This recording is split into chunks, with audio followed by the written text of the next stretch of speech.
పెట్టండి, వాళ్ళు గ్లాస్ పగల కొడతామన్నారు. అట్లా యాంగ్లర్ పడితే ఎట్లా పడాలి చెప్పండి? అట్లా యాంగ్లర్లో పెడితే వానికి బస్సోడు గ్రిప్ ఏమో వాడి కోసం చూశాడు. ఆ విధంగా యాంగ్లర్ పడితే సరే అద్దం పగల కొడతామని ఎట్లా దూరాలి చెప్పండి? ఏ విధంగా దూరాలా మనిషి వచ్చి తప్పించుకోవడానికి? అంటే మీ వాళ్ళకి సంబంధించిన సీట్ నెంబర్స్ ఏమన్నా మీకు ఐడెంటిఫై తెలుసా? L4 ఒకరు, L5 ఒకరు లోయర్. మా నలుగురు మొత్తం 8 మంది అండి. మా వాళ్ళు నలుగురు బతికారు. మా వాళ్ళు నలుగురు బతికారు. ఇద్దరు పిల్లలు, ఇద్దరు అవుతారు. ఈ నలుగురు ఎక్కడి నుంచి వచ్చారు వీళ్ళంతా? వాళ్ళు హైదరాబాద్ నుంచి బెంగళూరుకి వెళ్తున్నారు. వీళ్ళు ఇప్పుడు బయటపడ్డ వాళ్ళు ఎక్కడున్నారు? మా ఇంట్లో ఉన్నారు. మాది కర్నూలు అండి. ఎక్కడ ఉంటారు అక్కడ? మేమా గుత్తి పెట్రోల్ బంక్ దగ్గర ఉంటాం. అతను రమేష్ అని అతను కూడా వచ్చాం. మా బంధువు అతను కూడా వచ్చాం. అతను ట్రీట్మెంట్ చేయించుకొని ఫస్ట్ ఎయిడ్ చేసుకొని అంతా కుట్లు వేయించుకొని వచ్చాం.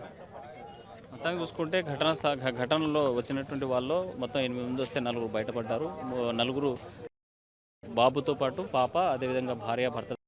ఘటన కావేరికి సంబంధించినటువంటి ట్రావెల్స్ ఏదైతే ఉందో DD01N 9490 అనేటువంటి బస్సు అత్యంత ఘోర అగ్ని ప్రమాదానికి గురైంది.